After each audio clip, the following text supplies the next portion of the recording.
everybody. Welcome back to the Damn Yankees podcast, produced by Seven Ashes Productions. It's Monday, June 12th. And my name is Megan. That's my brother, Ryan. And over there is our baseball dummy, Cliff. Hi. Hi. I was so mad, Hello. I almost didn't introduce us. I was going to just say, I'm mad. But why? Because the Yankees lost 2 series against 2 Sox teams that are pretty bad right now. And we made them both look, well, we made the White Sox look good and the Red Sox look just like us. And but yeah, it was 2 very bad series. Just Yankees look like the bad news bears who can't hit their way out of a paper bag, and made all Yankee fans want to tear their hair out this weekend and the end of last week. So that's my summary. Not a good stretch for us. I mean, I don't want to say specifically like Boston beat us, right? Yeah. Judge obviously being out of the lineup does not help. Not to say that we win those games with Judge, but man, this team sucks without Judge, doesn't it? They do not hit well. I mean, obviously that team is built around him, but it's no excuse for the bats just going absolutely quiet. I mean, Indian defense. I mean, the last game of the Boston series, Torres was not fielding well. I don't think King had a really good outing himself. Winnable games yet again, and all of these games were winnable. I mean, have they considered getting another judge from the mad scientist that got the first one from? Maybe Arson Judge is available, and we can ask the Giants pair them up. Yeah. Let's make a big trade for Arson Judge from the Giants. Yeah. You're right. The lineup is horrendous without Judge, which is stupid to say or should be stupid to say. I mean, because we have Stanton back. You have who's a former MVP player. You have another former MVP who they love to tout, Josh Donaldson, back. You have Gleyber Torres, who is hot and then cold, and then hot and then cold. And then you have just like Rizzo. A Katy Perry song. Yeah, apparently. Then Rizzo, who hasn't had a hit, who I love Rizzo. Love Rizzo. But he hasn't hit since his neck injury. Apparently he's had 1 hit since his neck injury. He has had he's 0. in one of his biggest slumps of his career. I think they said biggest.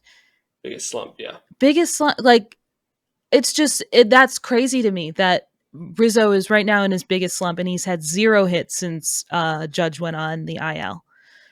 Or since his injury, not since they put him on the IL, since his injury. And, you want to be maybe a little like, okay, he's playing, maybe he's still dealing with some stuff, but I mean, it's been what, 2 weeks now since the injury? Like, I feel like Rizzo needs to figure it out. Rizzo, Stanton, Gleyber has done decently well. But the big guys need to figure it out. Like, there's no excuse for going, We went 2-4 in 2-4 in the last 6 games. And again, against teams that the White Sox, who have been bad all season, through most power rankings, including mine on this show, they've been bottom 5 most of the year. Now they have been a little bit better recently, but not that spectacular. And then Boston's been struggling. We basically gifted them to stay at 500 because we can't beat them. So, I mean, it's not good. I mean, if you don't notice, I'm not wearing a Yankees jersey today because I'm no longer a fan. I'm just choosing to support right now positive vibes for myself because my Manchester City team, who also spends a ton of money every year, also delivered 3 trophies this season and have delivered at least 1 trophy for the last 7 years. So hopefully something connects with the Yankees that, hey, when we spend a lot of money, we should be able to win something. Yeah. And just to put this into perspective, right? Like we have $298 million on the payroll. I think that's third in the league behind the Mets and I believe the Dodgers. $298 million on the payroll. And what has that bought us? Well, it's bought us a catcher who is a below average hitter and below average arm, elite framing, but below average in those two things, with a backup catcher who can't hit with the exceptional home run. We have a streaky first baseman who is right now, what we just said, is in the biggest slump of his career. Our second baseman, I have no complaints on. Torres, like we just said, at the moment, he's probably the only one who's been consistent, which is rare for him because he is a very streaky, hot and cold player. At shortstop, we have a player who I love. He is my profile picture. But more and more every day as the months go on this season does not look ready for Major League Baseball. We have 2 third basemen who are old, regressing, and injury prone with big contracts. We have a merry-go-round of mid players that play in left field, an injury prone and currently on the IL center fielder. Again, a player that I like. A superstar in right field who's had 2 freak accidents this season. Again, that has nothing to necessarily do with the payroll. Like he's the only superstar I have no complaints over, other than the fact that he's on the IL again and we don't know when he's going to be back. A DH who is also old, injury prone, and regressing. We have an ace who is solid 4 out of 5 starts, have no real complaints about him. Our second starting pitcher, or at least supposed starting pitcher, who hasn't pitched a game this season, injury prone.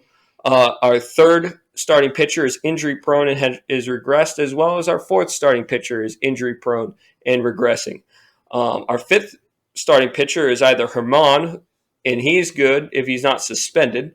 And then we have Schmidt, if he's suspended, who at least right now starts every 5th day. Like every 5th start, he's out there.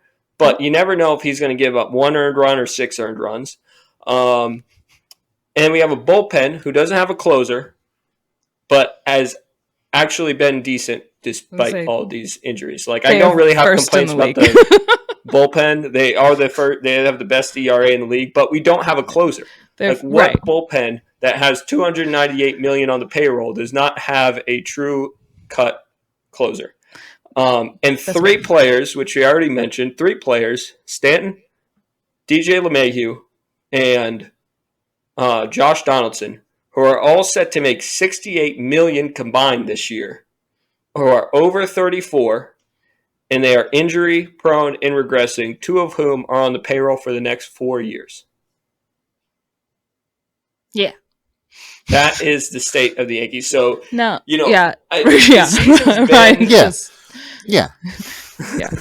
just tore through that. This goes on everybody, right? Because, I mean, it's not all Cashman, but a lot of this is Cashman. The fact that we don't have a solid left fielder or a closer, that's on Cashman. But some of this stuff, a lot of it has to do with Boone. Not putting the correct guys at the correct times, putting, how the issues that Boone's had. Again, he's lost us at least 5 or 6 games at this point just based on bullpen work alone. Again, he's putting in Albert Abreu in during this series when he shouldn't be out there.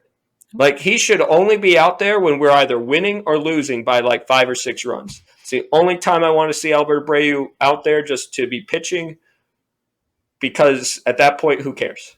Yeah. But yeah. I mean, as you mentioned, sorry, I'm going a little long here, but as you mentioned, Stanton, like, that's not on. Like, Stanton's supposed to be a star. Like, you can't blame Cash. for that trade that he did. That was the right trade at that time.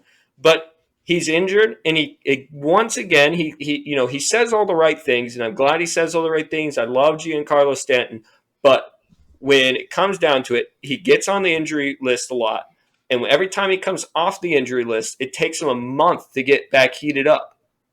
Yeah. Now, my thing with that is that they baby Giancarlo Stanton. We all know that. And it hasn't worked.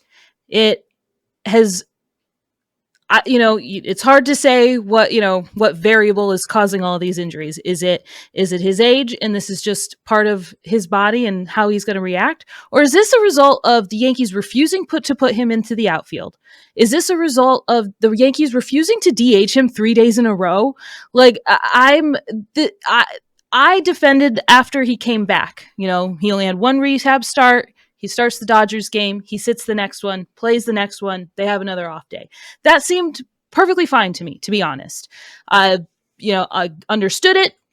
Stanton was just coming back from the injury. But now that he's got a couple of games under his belt, he's played. Why is he sitting game 3 of the Boston series? He DH'd. Yeah, he DH'd the first 2 games. He can't DH 3 games in a row. And then you pinch hit him in the 8th inning in a spot.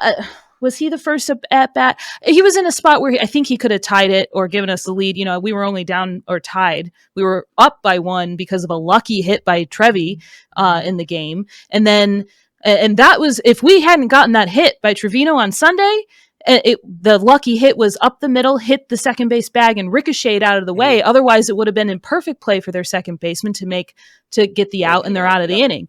Because of that, 2-run score, IKF good heads up and is able to get in, and that was the only exciting RBI moment on Sunday, and it was the only RBIs of the game, and it was a lucky hit. Otherwise, they were dead, flat on their feet, not hitting, and you bring in Giancarlo Stanton in the 8th inning and you think this guy, after coming off of the IL, he's going to come up big for us right there? Maybe he does. I feel like the chances are he is good.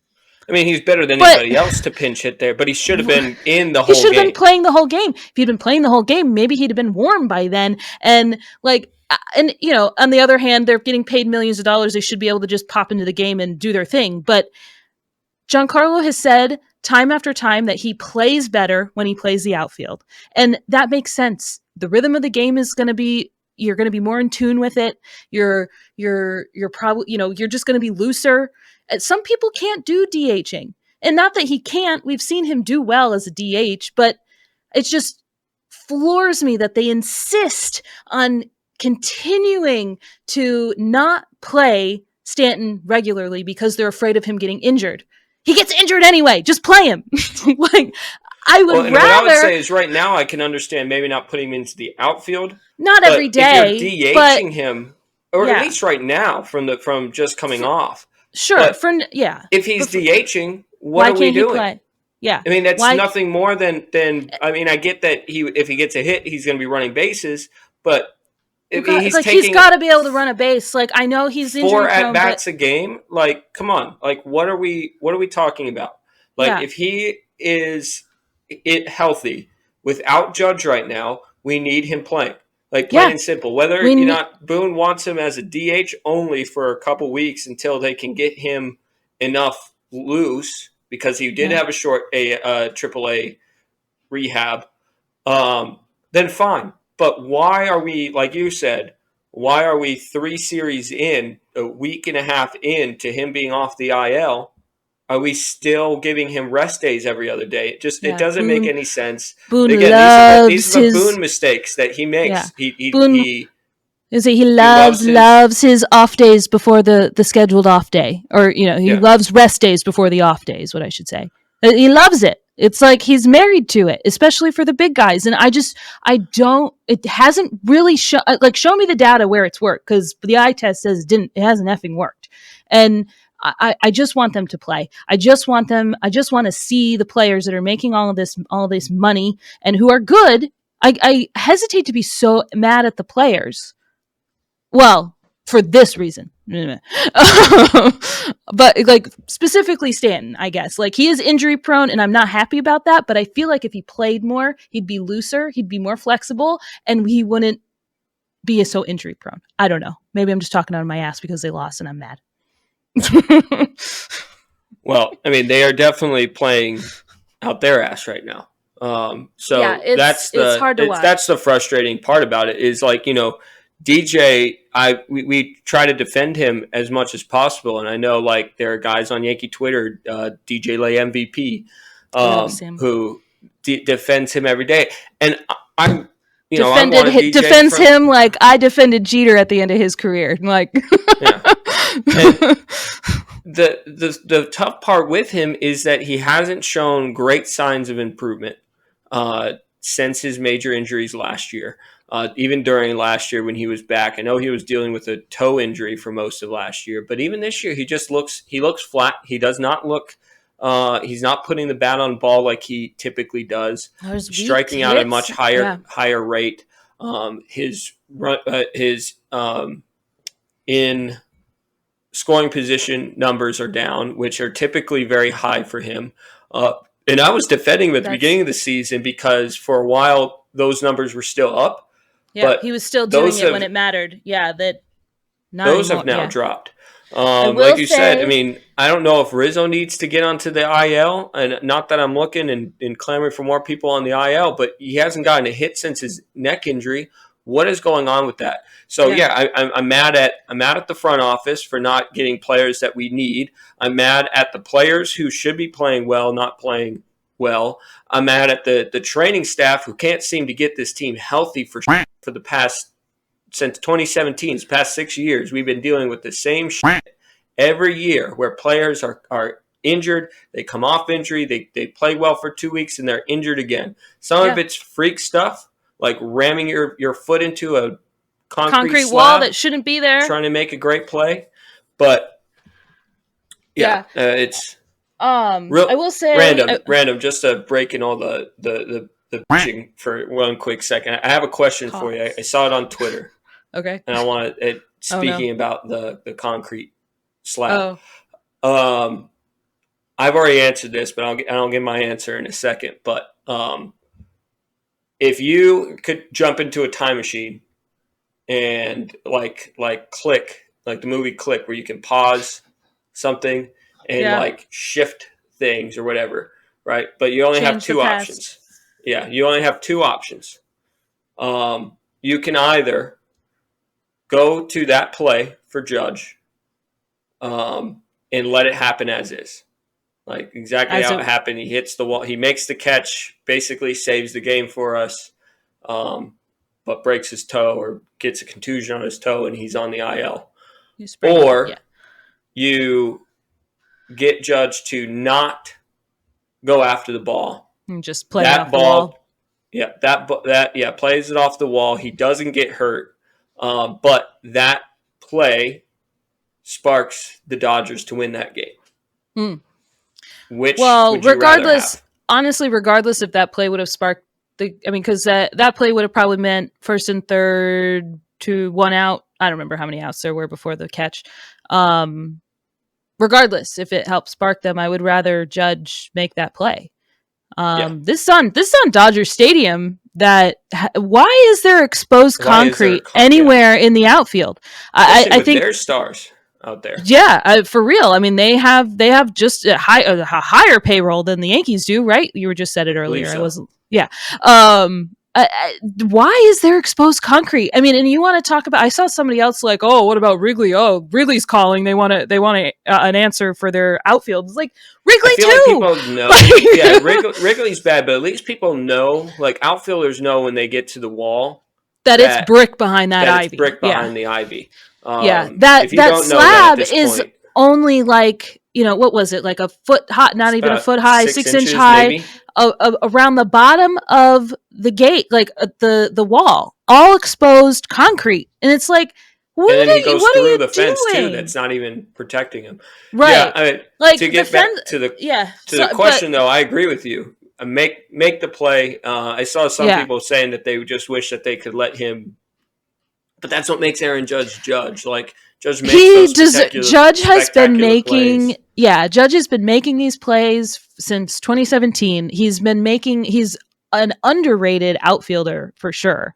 I'm surprised he hasn't won a Golden Glove yet. He should have won. I mean, like I forget what year it was, but it was like obvious he should have won it, and then he didn't. Last year was like, okay, he split so much time between center field and right field that it kind of felt like, okay, that played against him, I guess. But I feel like they should just give 3 And there's outfield guys who Gold there's Gloves guys who last year who played consistently in that I mean, kind of position. like you're saying, like they do for like All-Star game. well, what like they do for Silver Sluggers. Oh, It's sure, just, right. It's not a left, right, that's right. center. It's just 3 outfielders. Yeah. And that's what they should do for the Gold Glove, because Judge deserves a Gold Glove for his performance in the outfield. Like he's made diving plays. He's been injured on these plays before. He broke his collarbone or his rib, something in this area. He broke a few years back. We didn't find out until like after the postseason. And he didn't start the season that year, right? Because of it.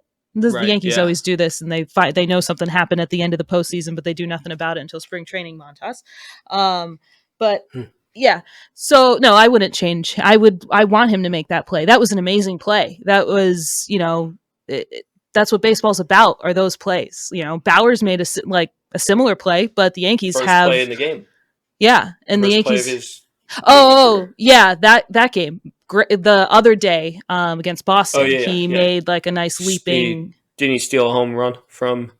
Yeah, or it might have not quite been a home run, or like right off the top of the wall kind of thing. Pretty much and he stole it.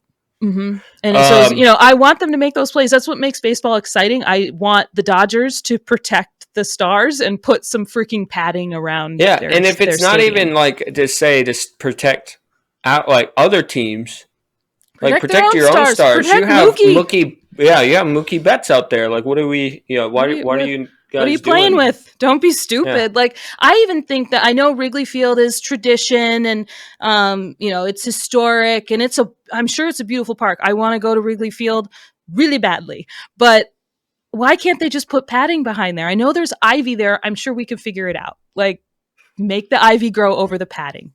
Like, I don't know, but figure it out, because it's not okay that people ram into those things and get concussions or broken foots or broken or sprained toes. We don't be like exaggerating, but he's out for. I mean, this is a serious injury. People are like, "Oh, I've stubbed my toe before, and I went to work the next day." Like, okay, bag, shut up. Like, this injury is actually can be pretty serious. And if he comes back too soon, that foot isn't going to work right all season. And I know it's not broken, and almost if it was broken, look at DJ. Yeah. And I think it was a different issue, but they were weird about DJ's toe. I don't think we ever found out exactly what the hell was going on with that. But there was no detail. It was weird. But you don't want him to come back. Be worse. Right. So it's like, better, you mean?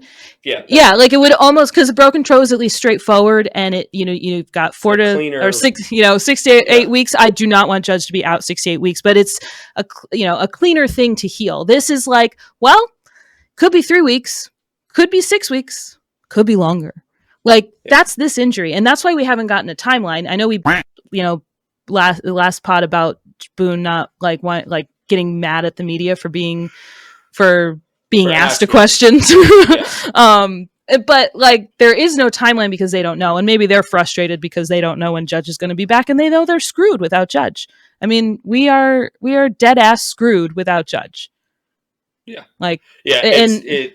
We knew in the off season when, I mean, obviously we got Rodon shortly after, and it felt like, okay, hey, with the team that we have, real good. If they fix some of their slumps that they had last year, DJ's back and playing better, Stanton's back and playing better, Rizzo has the year he had, Torres doesn't have the August and everything else. Like, this could be a team that can win with that pitching rotation, but we don't have that pitching rotation now, and we barely have that lineup. Well, what's crazy is that, I mean, our record is 38-29 with all of these problems because our pitching has, we've complained about our starting pitching, but our bullpen has really saved us. Bullpen's been good. And, we've had some bright spots in the starting rotation. We've got Cole, who is consistent, whether he might have the last few games not have been Cole-like. The last game, he was very good. I know Rafi beat him, but just Devers is going to beat everybody. Yeah, some guys so there are some players that just have their number. Did you see his response after? Yeah. I mean, Cole's just a class act. Like, yeah, he was like, "Look, the guy's a really great ball player. They paid him $300 million for a reason, inside. Right?" Yeah, he's like, I've thrown him inside, I've thrown him outside, I've thrown him fastballs, breaking balls. Like, I've tried everything I can against him. He's still like, he's a great player for a reason. Didn't he last year ask the media, "Do you guys know how to get him out? I'd love to know." Like, didn't he? I'm pretty sure. Like that. Yeah, he asked him, like, "Do you know, like, how to?" There's some players that just have those numbers on people. Yeah, but otherwise, Cole pitched a really good game, and he's been solid. Now, I do think Schmidt has pitched pretty well. I think I saw his ERA is like under 3 in the last 5 starts, something like that. He's pitched really well. We just can't hit for him when he pitches well. He's the new Monty. Yeah, I mean, that's very true.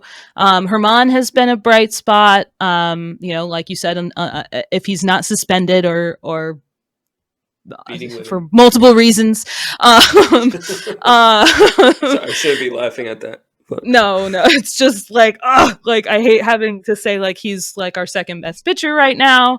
You got Nestor on the IL. I hope that helps him figure out whatever the hell is going on with him. Sevy is the last 2 starts has been apparently. He must be. I'm hoping. I'm going to hold on to hope that he's been tipping his pitches. I hope, because otherwise he's injured.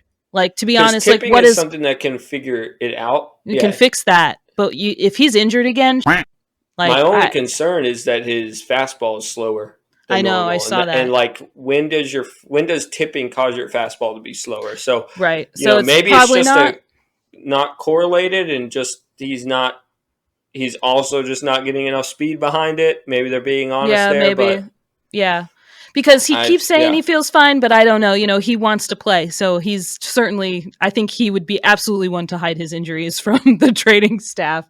I don't know. It's just like we need him. He's pitching in the first Mets game that coming up against Scherzer. And Scherzer's been not Scherzer-like in some instances. So, it's not like we don't have a chance. We're playing very Mets-like right now, I think. So, probably more of the same with this past series, honestly. We play the Mets next, right?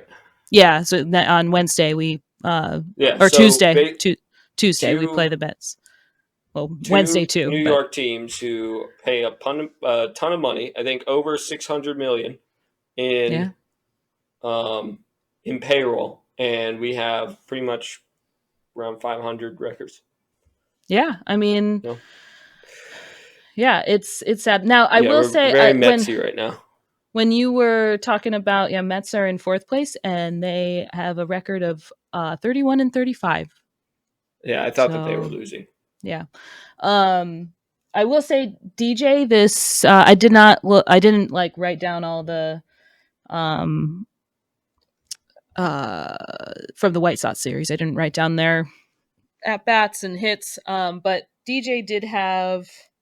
He went 3 for 8, 9, 10, 11. 3 for 11, which not good. I'm not saying that's good, but he's one of the better hitters in that series. So we'll say that. Glaber went 3 for 7, 8. 3 for 8 in the Red Sox series. So, but otherwise, nobody hit. The Stanton went 1 for 7. JD went 1 for 11, and Rizzo 0 for 7. Like, that can't happen. Those guys need to hit. Those guys need to hit when Judge is there. Those guys need to hit when Judge is not there, most especially. And as much as I don't I've been defending him all year, and he is younger, so I give him a little bit more. He's a rookie, so I give him a little bit more of a leash to make mistakes. But Volpe's been the team needs to decide, and this isn't Volpe. Volpe is going to play he's not the one who's putting himself out there at shortstop. Obviously, he wants to play every single day, but the front office and Boone need to decide. We have a shortstop in AAA right now who's been in the major leagues, who is on fire right now. With a team that cannot hit. I totally agree. He's got 3 options. He's got no. Sorry, I said that wrong. He has 0 options like used at the Right. moment. Right. So he has all of his there's options on. there's no hurt in saying, hey, you're We need like you to figure you're out just what's saying going like, on. hey, you're going to be a future of this Yankee team. That's what we want. But right now, you are hitting under 100 in this month. We need to figure what's going on. And we know you're better than this, and we need to figure it out. I'm not opposed to that. I do know what they sent Jeter down. Not to compare him to Jeter, but we're just going to do that. The comparisons are there. They sent Jeter down in his rookie season, the '95 season, right? I believe so, just to get some work in again. I mean, it happens with rookies. Yeah, it happens. I mean, Aaron He's Judge probably would have been sent down if it wasn't for the fact that he was a September call-up. Yeah, and then and he we came were out bad his rookie year, and the difference with that we were bad. We had just cut A-Rod, and we basically that season was a wash. If you're gonna call anything a rebuilding year for the Yankees, that would have been it. That was it. Yeah, and we went into, and he had the entire off season to work on those things, so it wasn't like he needed to be sent down. He worked on those things. Had a month plus left. That he I never knew this story. He batted 179, I think, during that September I knew it was stretch. bad. Okay. Yeah, it was bad. A lot of strikeouts. I remember it being bad. That's why when I got the ball, I was like, who's this guy? Yeah. like I knew of him. I just thought he was a little bit over. Not who's this guy, but this like. I thought he was going to be like another typical Yankee, a guy who can hit a lot of hype, but 400-foot home run, but can't hit above 220. Proved you wrong. What a monster he is. Yeah.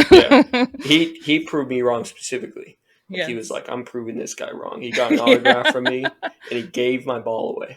Gave it away. Thought it was just a birthday present. He gave it away because he thought it was Jacoby Ellsbury's signed ball with another name on it. With just some rando. That's right. I keep forgetting that Ellsbury's on that ball. Yeah, devalued. Ryan Stewart always says that it's like one thing with having Chris Carter and Jacoby Ellsbury, at least it proves that the ball was when it was signed. That's true. Maybe it's just a He hates that Jacoby Ellsbury is on that ball. Yeah, he says he sets it up. He says he sets it up so that way that it's only showing Aaron Judge's signature. How funny is that though? I mean, Chris Carter was supposed to be on par with Aaron Judge. Like they were supposed to be. When we were watching him do batting practice, Carter was hitting the ball maybe about 20 feet shorter than Judge. I mean, he was. Yeah, I mean, he was. They were all in on Chris Carter. They thought he was it. Yeah. And no, he did not work out. But my point though is that during that 179 number, apparently he had wrote that number down or had something with that number down. Whenever he went out to practice during the off season, he continually reminded himself of the 179 number. Came back and then became the player he was. And so, obviously Volpe is in a little bit of a different situation. He wasn't a September call-up. He should have been.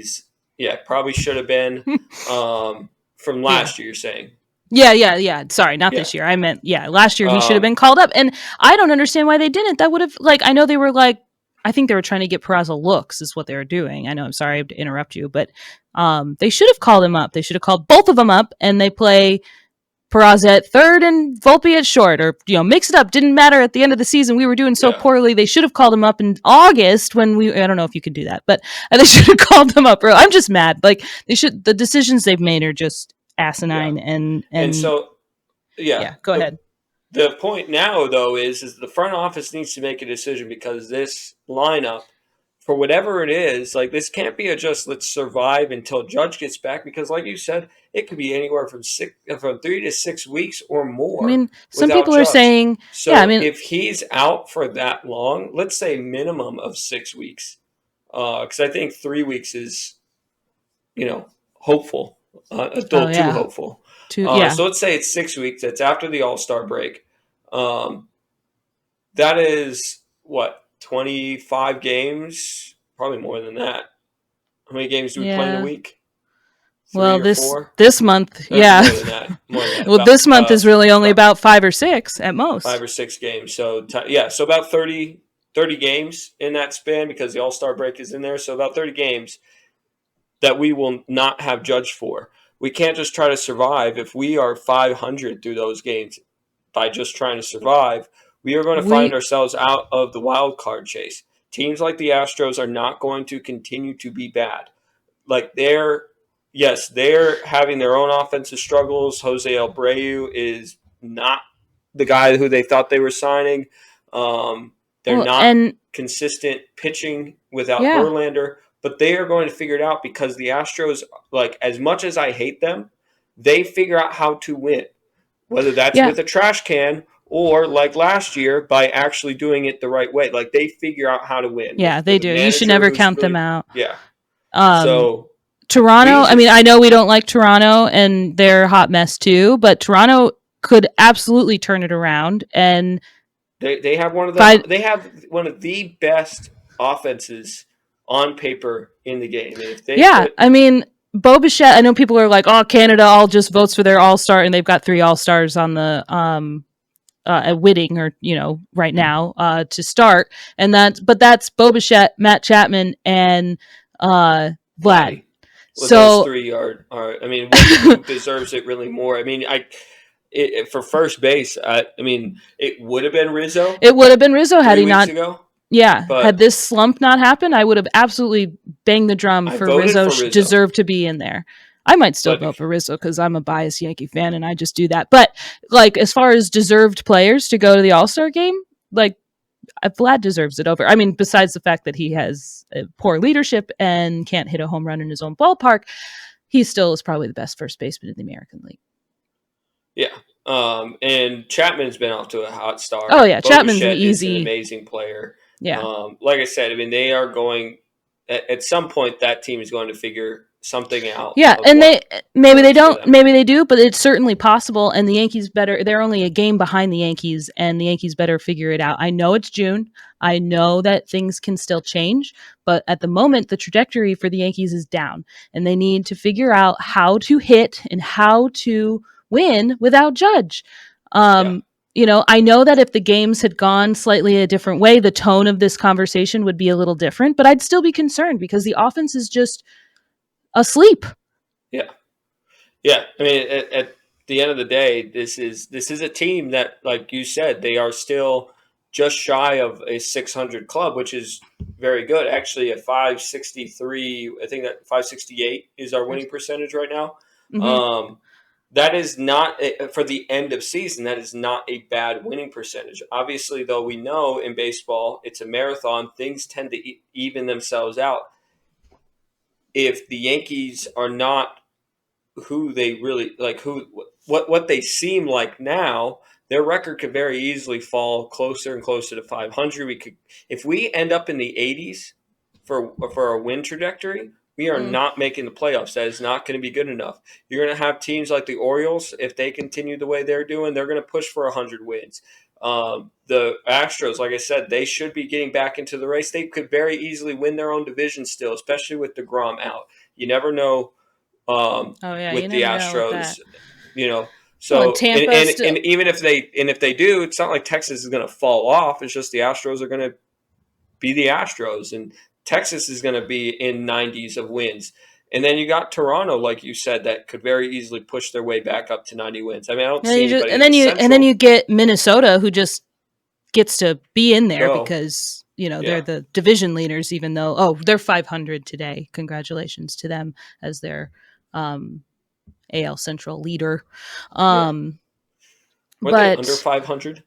They were the other day. Yeah, they were like for a few games. Yeah, a couple games maybe. Not to say that the Twins won't deserve really to be there. They'll be a first round out, but the Yankees shouldn't even be fighting for the wild card this year. Now, no one knew what the Rays were going to do. I mean, I know that I didn't predict them to be in the top 10 before the season, but nor did a lot of people. And to be fair, they are in the same position in the standings as they were last week when our feelings were a little bit better about them. But the Yankees, yeah, they're still third, and they're third and 9.5 games back, which is relatively more or less the same position they were last week. I think they're about But one we're and a 4 half and games 6 worse in the last 10 games, and that's the Yes, scary and that's part. bad. And that's bad. And last week we were only a couple of games off of, missing Judge. And Yeah. now we're over a week without Judge and we see what's happening. And one other thing to be about, I'd love to look at the rest of the other 29 teams and how consistent their lineups are. Because our lineups now, this is a caveat with they're trying to patch some stuff together, but this is their game plan. This is what they do. It's lineup by committee. God damn it! It's not just closer by committee. They pick each spot in the lineup by the matchup that day. And baseball, anybody who's played baseball or softball knows consistency matters. It matters in practice. It matters in the game. You need a consistent lineup. I've refrained from bitching about it because they're Major League Baseball players. I feel like they should be able to hit anywhere in that lineup. They should be able to. And if the matchups say you hit amazing off this pitcher, we want you batting third instead of fifth today, or we want you lead off because you can get on base with this guy. In theory, okay. Yeah. Okay. I feel like there's a difference between you have a couple of decent second basemen or a couple of, for our case, a couple of decent left fielders. We don't have a star left fielder, so we have a few people who can play left field. We're going to platoon if we have a righty on the mound who tends to throw fastballs. We know we have a guy for that. But we had said before, guys like Stanton, what are we planning around matchups for that? What are we doing with, He should smash against any hitter, and he probably does. And so that's my last gripe about it, is just that Boone cannot put out a consistent lineup. And, I'm going to blame Boone because he's the one that's supposed to put it together, but it's probably the front office too. And this is just the Yankees game plan, and it's bullshit. The nerds that they have that are running the computer that says these are when these guys should play. Yep. And they don't deviate off of that, whether it was a win or a loss the previous series, doesn't matter. The matchup of the scenario of the situation. We are playing the Red Sox, who are not that good this year. They've not been a good team this year. And we just had our IL regressing pitcher decide to say this is not a very important matchup anymore. So now the Red Sox are pissed with that. And we don't play games to win. I get that Rizzo or Judge being out throws a wrench in everything. Certainly. And so, you're not going to get a consistent lineup, but I would be much more willing to give leeway if our 6 or 7 through 9 batters are being mixed up, but our 1 through 5 or 6 needs to be consistent. You would expect that the guys who are supposed to be our stars, that they would be even more consistent now because Judge is out. But it's less consistent. There's more moving around. We have Calhoun leading off. Lead off Calhoun, hit a home run. I mean, anytime I want to bitch about Calhoun, he does something. But you know what they did to Calhoun the next day? Yeah, they put in Rodon to do a batting practice with him, who hasn't even been able to play a game for us, and he throws a pitch at him. He didn't what get is hurt. going on? He didn't get hurt. He played the game. I get it, but he has to get live batting at. I don't know why somebody who's playing in that game is going through live batting practice. That's what I'm saying. What are you putting your leadoff guy? Yeah, why is he do? Yeah, Bader went against him, but why is there not anybody else? Why not? I mean, I guess you have plenty of people who are supposed to be playing the bench that day. You have people who are on the IL that might be coming back. Put Stanton in there. No. Or guys that maybe need some work. I hear you. I hear you. I don't in there. Not that I wanted him to get hit, but he's a righty. Maybe he wouldn't have gotten hit. Yeah. Yeah, that was he's in the lineup tonight. Why are we having him hit against or pitch? Yeah, hit against the guy who's rehabbing and saying that he's having a tough time with his control. I know that was a few weeks ago, Oh, I forgot about that. Okay. Yeah. No, I agree. It was a very, very weird thing for him to be in there. This is very 2023 Yankees. Like, that is 2023 Yankees. We have to pull him from the start because he got hit by a pitch. He didn't get pulled. He didn't get pulled? No, he didn't get pulled. He played that day.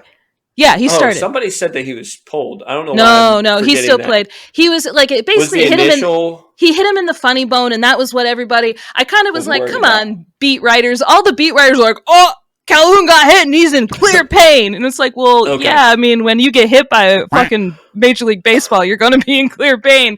But he got hit like on the elbow, like, bless you. It's okay. He got hit like in the funny bone. Gotcha. And so it was like, and he said it immediately stopped tingling. He was okay. And so it turned out it was but it was like 3 or 4 beat writers that were like, maybe that's what I'm just thinking about. I don't know why I forgot that he played. It just, in my head, I'm still thinking about all the beat writers as it's coming up. And because it wasn't just the beat writers, it was, ESPN sends you a notification. Well, yeah, they pick up that. Yes, everyone's like, oh, Bleacher Report sends me a notification. And this one says Calhoun's out of the game, and I think I missed the beginning part of the game because I forgot what was going on. A lot of stuff going on Sunday for me, but I think I missed the beginning of the game, so maybe I just took that. I'm like, oh well, it's going to be a tough one. Yeah. I think what you thought you were about to say was Friday, doesn't he hit a home run on Friday? Calhoun does. No. Is it Saturday? What did they do? Okay, it might not have been Calhoun. Maybe it was McKinney. Somebody did something really good, and in good Yankee fashion, they sat him the next day. Like, this has happened multiple times. That's probably why I can't remember the exact example. But like every series, there's something like that. One of these little guys does something really good, and they're like, "You can sit on the bench, though."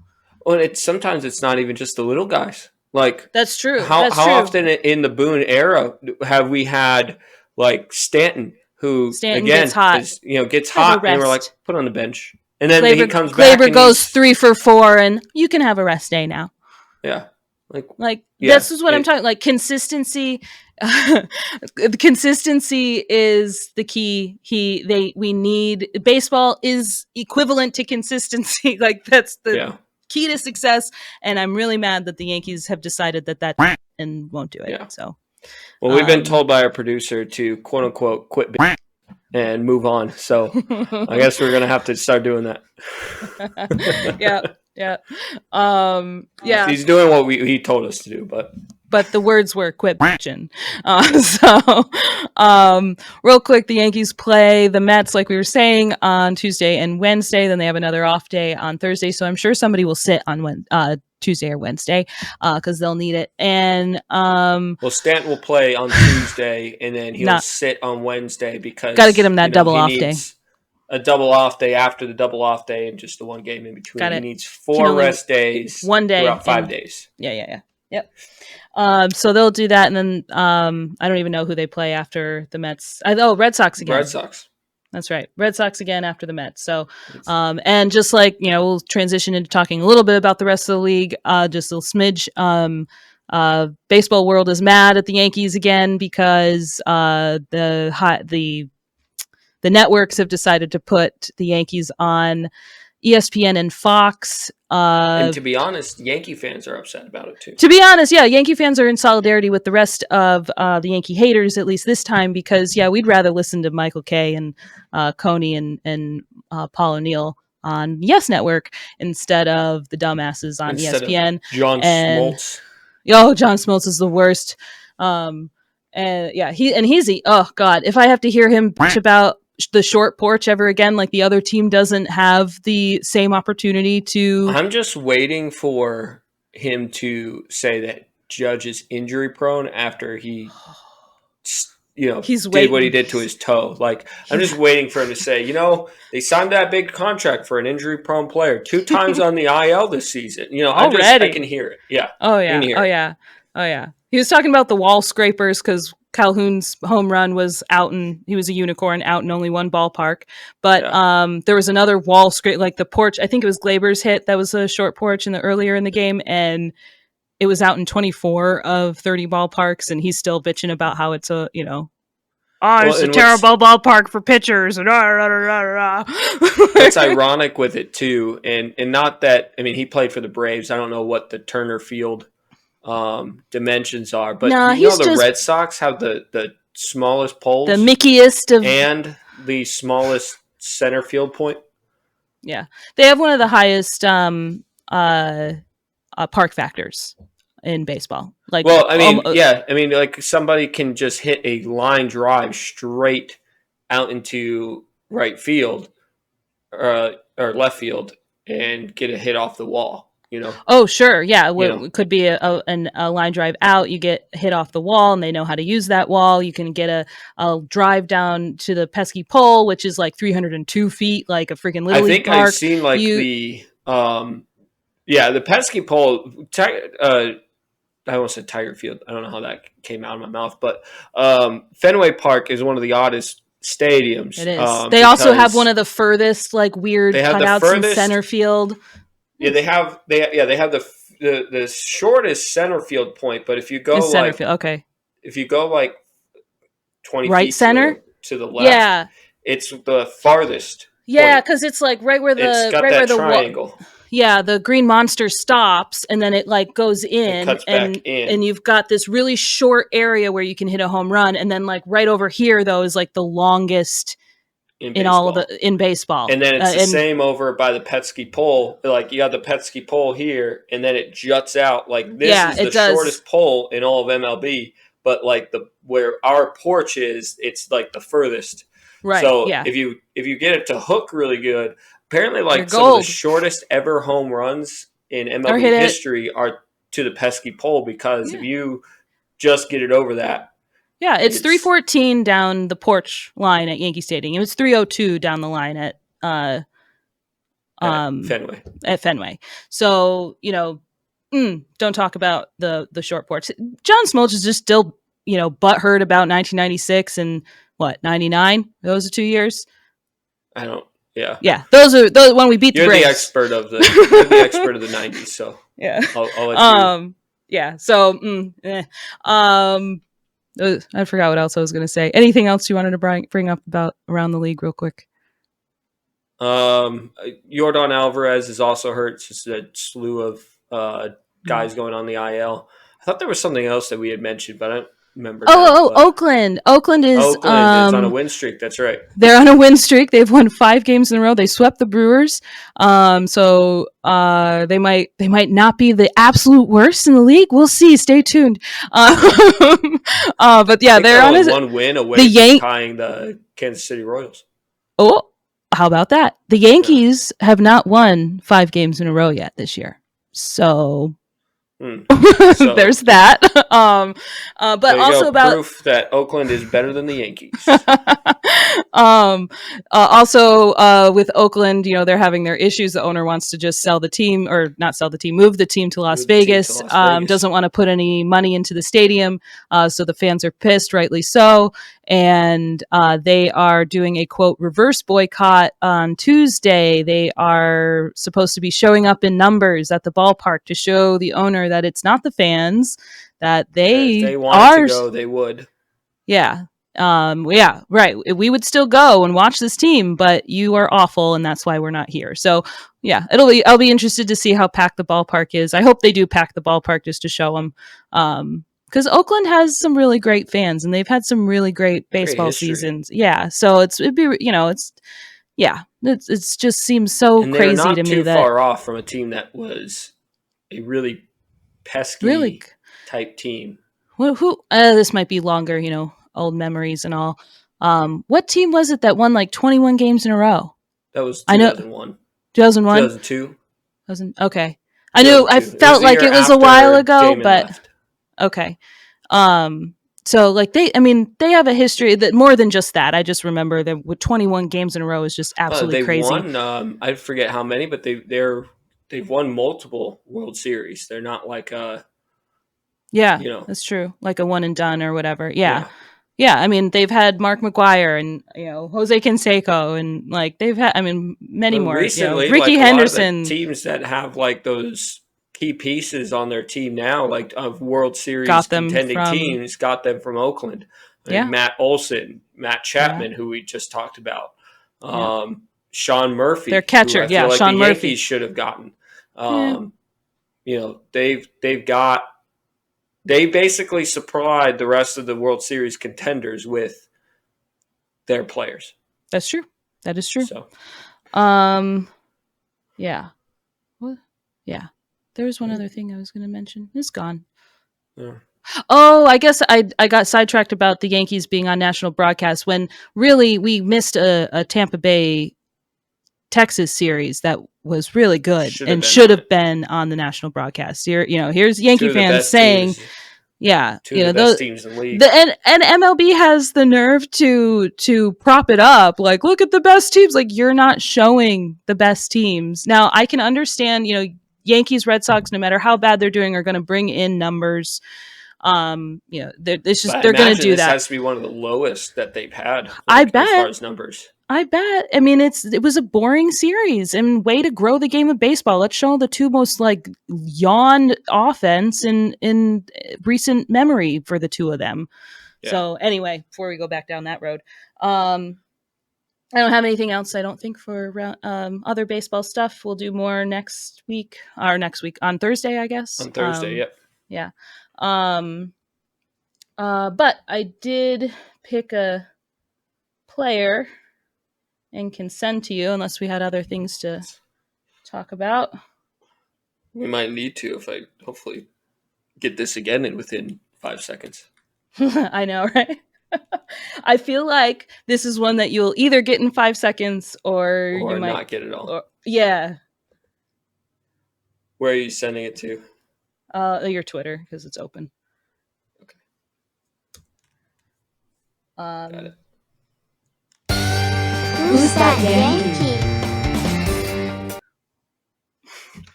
All right, so I'll actually try to talk this time about it before I just spit out the name. Blurt it out. I don't know if I know it yet. All right, so played. He started his career with Cincinnati, debuted with Cincinnati, played there to 2015, where he had 2 All-Star appearances. He was 3rd in Rookie of the Year 2012. Then he got traded then he played in the White Sox. Then he went to the White Sox, and then he got traded the following season to the Yankees. So, man, you got me a guy who only played there for 2017. I know, and then went to the Mets.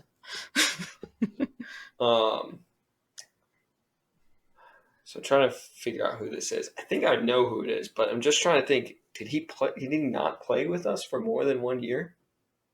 For more than half a season? You know who it is. Yeah, it's yeah, that is correct. The Baseball Reference has that right. That's wild. I didn't. Okay, so then he went to the Mets. I'm gonna be mad if I get this wrong because I feel like I know who it is. All right, let me look at this. So he played shortstop only? No, third base. Third base. Yeah. Third base only for us. See, that's where I'm getting thrown off. Because so initially I'm thinking, is it Toe? Because Toe I thought played more than one position. Okay, so I'm off on there. But he was with us for more than 1 year. He was with us for more than 1 year, I think. I think you're right. I think he might have been like an up and down, but I think he was with us for more than 1 year. Okay, so yeah, it may not be as easy as I thought it was in my head. Oh yeah, definitely not. I'm not even looking at the stats. I was just looking at the players. This dude hit, nowhere near what Toe would have done in home runs. Right. I'm sorry. Different type of player. No, that's okay. I like with all the numbers. Sometimes it gets so it's just too many numbers. 218. It's 11 seasons, so yeah. I'll give you a sort of hint. He has one of the better nicknames for Players Week. Oh yeah, especially for being in New York. He has one of the better. Oh, I know exactly who this is. I don't know why it took me this long to get this. I know exactly who this is. This is Todd Frazier. There you go. It's funny. It wasn't really it wasn't necessarily the nickname that got it for me. I was just thinking of all the players who were wearing, who wore that black jersey, because that was the jersey they wore for that nickname jersey, right? They also at least had a year where they did it without the black jersey. They just did like a players weekend. Remember they got to like have different bats and like their cleats and yeah. I don't know. They had a couple of years. I don't know why they don't do players weekend more often, but or why they stopped. As long as they don't do those black or white, all white jerseys. Those are weird. Yeah, they were weird. I kind of liked the blackout jersey, but not on Yankee players. Like I kind of just like the blackout jersey as like I'd wear it, but I don't want to see it on my field. Like I feel like blacked out jerseys. I've seen a lot of people do edits for blackout jerseys on a lot of teams, and they look really good. I just don't see the Yankees as being one of those. No, I don't see one. No, maybe in all like, but the pinstripes are just classic. You can't change that. Yeah. I don't know. That's what's going to be hard. If the Yankees get a City Connect jersey, that's what's going to be interesting what they do with it. But yeah, that I thought Todd Frazier was a really good one because he was like, and I thought you had it with just he was only on our team for 1 year because that was half a season actually, because that was my first thought when I was just clicking through random people to find somebody today, and and I was like, really, it was that short? I kind of thought it was he traded for him and he played a full season the next season with us, but no, he went to the Mets, and not that we were sad about to see him go. He was just a cool guy and fun player. He was one of the they started it's like the thumbs Matt down type. Yeah, he did the thumb. I just keep doing that. I was like Matt Carpenter. Just call him like Natty Mustache. It finally dawned on me when I'm like actually thinking of third baseman that year because I'm like, who played third base for us that year? And I'm like, it's not Gio Urshela because he actually did play for us for a while and he's still playing now. And I'm like, oh. As soon as you said the City Connect stuff, or not City Connect, the Players Weekend stuff, I'm weekend. Like, oh yeah. Like it finally dawned on me. Like I could see him wearing the black jersey, and I'm like, it's Todd Frazier. Yeah, the Todd father. The Todd father. Yeah. Yeah. I liked it. I think some people thought it was kind of corny, but I was like, I love it. I think that's great. Yeah. He's the Todd father. And he also had that, I guess, kind of like Kratz, which I think, that's his. He's from New Jersey. He's from Toms River in New Jersey. So they remind you of that every game he plays. I was going to say something until you interrupted, and I don't remember now. It was almost under my breath to interrupt you. God. Well, you're right here. I don't know. I think I was just going to tell you that your real gimme clue was just going to be that he played in the college World Series, the Little League World Series, and stood next to Derek Jeter on shortstop the year they won. So that was going to be my gimme because that's something else they tell you every time Todd Frazier.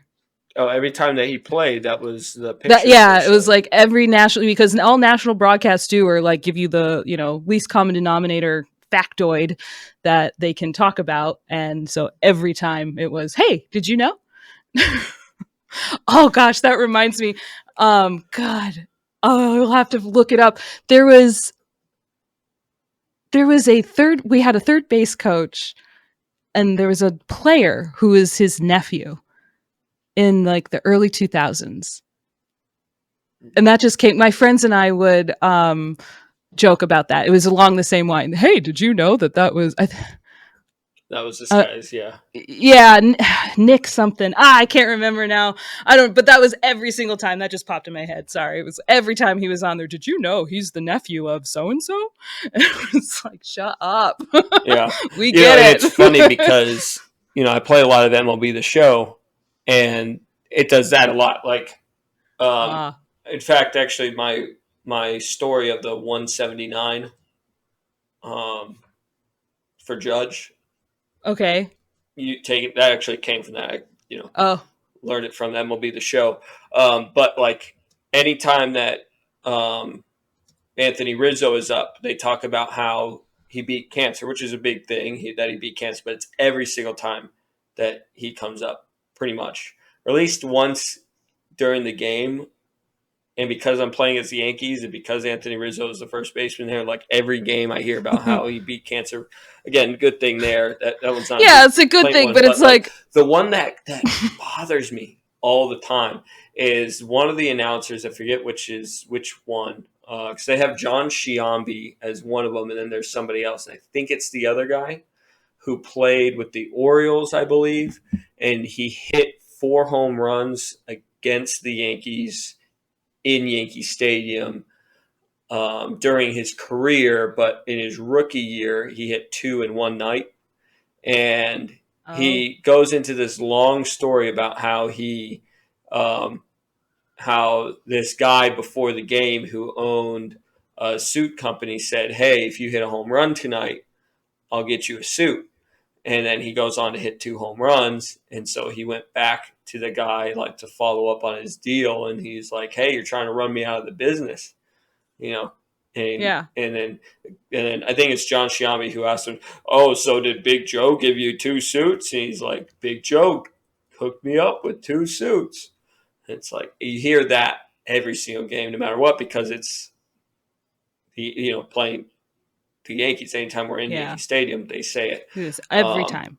And so it's funny just because it's not too unrealistic in real life, where you hear those same little factoids that they want to talk about with a player or something about one of the announcers, like something that they have personal with the area, they say those things on repeat in real life. Yeah, too. right. How many times do we find out that Volpe is a native of New Jersey? And just like with Todd Frazier, he grew up in Toms River. I think Marinaccio also grew up in Toms River, New Jersey. And so it's like, okay, and maybe it just gets old because we're Yankee fans and we hear it and we've known it and we know this, and you're not telling us anything different. I really do feel, CBS, I'm sorry, we're going on a tangent. CBS, actually, I was annoyed that I had to get Peacock to watch the CBS broadcast, but I think they did actually a really good job because they brought in, speaking of Todd Frazier, and because this was the Red series, they brought in Todd Frazier and somebody else from the Reds with a color commentator CBS guy in the middle, and that was actually a really good way to do it because both the other guys knew the club and didn't do 101 kind of research right before and was like, yeah, I'm gonna tell all the viewers that have definitely been watching all the other games that I have not about their team. I just get really annoyed by that on national broadcast. I do seeing players who have been within the organizations get to say, hey, when I was there, this is, Yeah, it is cooler to hear from them. That's why I think Paul O'Neill and Coney do a really good job with Michael Kay on their broadcasts. Mabin did a really good job when he was with Yes, so I'm sure he's doing a great job with the Tigers because he's there now. I definitely think it's better to have players. Not that that's a new thing. I mean, Joe Morgan and, they were players and they did when I was younger. But anyway, I think that's the better way to go, to have it. Just maybe don't have John Smoltz call any more Yankee games. How about we do that? One more thing. So I had it backwards. So I was looking it up because it was bugging me. Nick Johnson played for the Yankees in 2001, 2003. He is the nephew of Larry Boa. And every time we played the Phillies, it was, did you know? It was just yes, we fucking know. Nick Johnson could have been a Who's That Yankee one. He could have. As I was looking, I was like, this would have been a good one. But now multiple stints with the Yankees. Yeah. And was, a decent, part of the club those early years. It was DH a lot, but yeah. Okay. That was mentioned a second time, but. Right. Yeah. All right. Well. That's all we got this week. Yeah. We'll cross our fingers and hope we have a better series against the Mets. I guess that's all we'll have to talk about next time we come on. Yeah. Hope you enjoyed us for 45 minutes and then getting to talk about Todd Frazier for the next 20. So thank you for all those who have listened, whether you're family or you're somebody listening to the first time, or you've been listening but not family. Like, thank you guys a lot. Like, that's the reason why we've been doing this. Again, we used to just have these conversations on the phone, so we appreciate people who, even no matter how many people are listening, that we have some people who are listening to those phone rants over YouTube or Spotify. So, follow, subscribe, hit the like buttons, do all the things for Instagram and Twitter. Follow at Damn Yanks _pod for Facebook, at Damn Yanks pod. And we'll see you on Friday, but we'll be talking on Thursday. So, yeah. See ya. See ya.